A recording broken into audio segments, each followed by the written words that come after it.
15 বছর পর আরকে নিউজের খবরের জেরে নতুন রাস্তা পেল বড়চাহারা এলাকার মানুষজন। দীর্ঘ 15 বছরের লড়াই গ্রামবাসীদের, অবশেষে স্বস্তি পেল এলাকার মানুষজন। উল্লেখ্য, গত 21শে আগস্ট রাস্তার বেহাল অবস্থার খবর তুলে ধরা হয় আরকে নিউজে। রাস্তার বেহাল অবস্থার প্রতিবাদ জানিয়ে রাস্তার ওপর ধানের চারা রোপণ করে অভিনব বিক্ষোভ করেছিল এলাকার মানুষজন।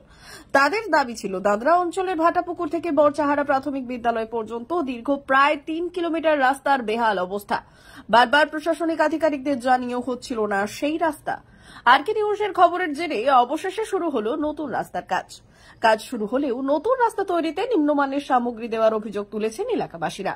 যদিও এলাকার এক বাসিন্দা বলেছেন, ধন্যবাদ আরকে নিউজকে, আমাদের এই খবর তুলে ধরার জন্য। আমরা নতুন রাস্তা পেয়েছি, আমরা কৃতজ্ঞ। আমার আরকে নিউজরা আমাদের যখন রাস্তার বেহাল ছিল তখন ইউনারাই এসে তদন্ত পাঠিয়ে তারপরে আমাদের রাস্তা এখন বর্তমান শুরু হয়েছে।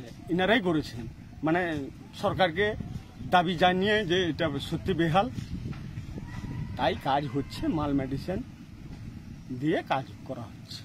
মানে আরকে নিউজের খবরের জেরেই এই রাস্তাটা সংস্কার হচ্ছে আর কি, নতুন হচ্ছে আর কি। কি বলবেন আরকে নিউজকে?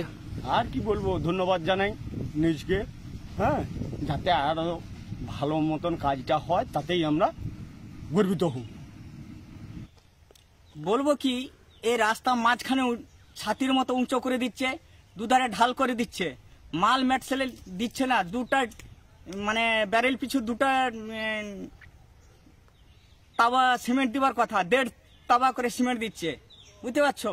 বালি কম দিচ্ছে, আর মাঝখানে মানে লেভেল সয়েল ঠিক নেই, দু সাইডে গাঠা করে দিচ্ছে, মাঝখানে ছাতি উঁচা করে দিচ্ছে। আমাদের নেতারাও বলতেছে তুমি কিছু জানো না, রাস্তা হবে না, এরকম যদি করো রাস্তা হবে না।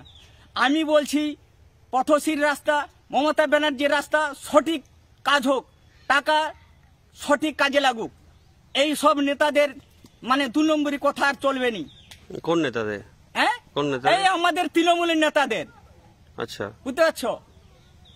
না, রাস্তাটা তো দীর্ঘদিন ধরে বেহাল ছিল, কিন্তু এখন সঠিক কাজটা তো হচ্ছে না। টাকা পাঠিয়েছে কিন্তু সঠিক কাজ হচ্ছে না। আচ্ছা, রাস্তাটা বেহাল ছিল, তারপরে আমরা সেটা খবরে তুলে ধরেছিলাম, তারপরে তো রাস্তাটা হয়েছে। রাস্তাটা হচ্ছে, কিন্তু কাজের মধ্যে মানে এখানে মাল মেটসেলে এখানে 2 নম্বরই আছে। অভিযোগ জানিয়েছেন আপনারা বিডিওকে? এবার জানাইনি, কিন্তু এখানে আমাদের নেতারাই ঝগড়া হচ্ছে, বুঝতে পারছো? জনসাধারণ কি আর থাকবে? জনসাধারণ পিছিয়ে যাবে। কি নাম আপনার? আমার নাম দিলীপ রাউত।